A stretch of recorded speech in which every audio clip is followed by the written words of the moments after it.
ವೇಟೆಯನ್ ವೇಟೆಯನ್ ವೇಟೆಯನ್ the ಅಂಟರ್ Vettaiyan. ಎಲ್ರಿಗೂ ನಮಸ್ಕಾರ ಬಾಸು, welcome back to my YouTube channel ಬಿಗಿ ಎಂಟರ್ಟೈನರ್. ಇವತ್ತಿನ ಕಂಟೆಂಟ್ ಏನಪ್ಪ ಅಂದರೆ ವೇಟೆಯನ್ ಪ್ರಿವ್ಯೂ. ತುಂಬ ಸಾಗದಾಗಿತ್ತು. ಆ್ಯಕ್ಚುಲಿ ಅದು ಟೀಸರ್, ನಾನು ಟೀಸರ್ ಅಂತಲೇ ಕರಿತೀನಿ ಗುರು, ಅದೇನೇನೋ ಹೆಸರುಗಳಿಕ್ಕಿದ್ದಾರೆ. ತುಂಬ ಚೆನ್ನಾಗಿತ್ತು. I am literally impressed with that preview. Vettaiyan is going to be another Jailer. ಇದು ನನ್ನ ಒಪಿನಿಯನ್. ತುಂಬ ಚೆನ್ನಾಗಿತ್ತು. ಇದರ ಟೀಸರ್ ನೋಡ್ತಾ ಇದ್ದರೆ ಒಬ್ಬ ಆ ಪೊಲೀಸ್ ಲೈಫಲ್ಲಿ ಏನೋ ಒಂದು ಪ್ರಾಬ್ಲಮ್ ಬರುತ್ತೆ. ಆ ಪ್ರಾಬ್ಲಮ್ನ ಹೆಂಗೆ ಫೇಸ್ ಮಾಡ್ತಾರೆ ಅನ್ನೋದೇ Vettaiyan. It's a simple movie, but screenplay different ಆಗಿರುತ್ತೆ ಅಂತ ನಾನು ನಂಬಿದ್ದೀನಿ.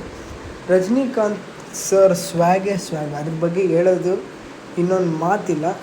ಸೂಪರಾಗಿತ್ತು ಟ್ರೈಲರ್. ಇದು ನನ್ನ ಒಪಿನಿಯನ್ ಆಗಿತ್ತು, ನನ್ನ ರಿವ್ಯೂ. ನಿಮ್ಗೇನು ಅನಿಸ್ತು ಅಂತ ಕಮೆಂಟ್ ಬಾಕ್ಸಲ್ಲಿ ತಿಳಿಸಿ, ಓಕೆನಾ ಫ್ರೆಂಡ್ಸ್? ಸೀರಿಯಸ್ ಆಗಿ ತೊಗೋಬೇಡಿ, ಇಟ್ಸ್ ಜಸ್ಟ್ ಎ ರಿವ್ಯೂ. ಇದು ನನ್ನ ಒಪಿನಿಯನ್, ನಿಮ್ಮ ಒಪಿನಿಯನ್ ಬೇರೆ ಇರ್ಬೋದು. ಸೊ ಕಮೆಂಟ್ ಬಾಕ್ಸಲ್ಲಿ ತಿಳಿಸಿ ಗಾಯ್ಸ್. ಇಷ್ಟು ಹೇಳ್ತಾ ವೀಡಿಯೋನ ಮುಗಿಸ್ತಾ ಇದ್ದೀನಿ. ಬಿಗ್ ಬಾಸ್ ಕಂಟೆಂಟ್ ಕೂಡ ಬರುತ್ತೆ. ಸಬ್ಸ್ಕ್ರೈಬ್ ಆಗಿ. ಬಾಯ್ ಬಾಯ್.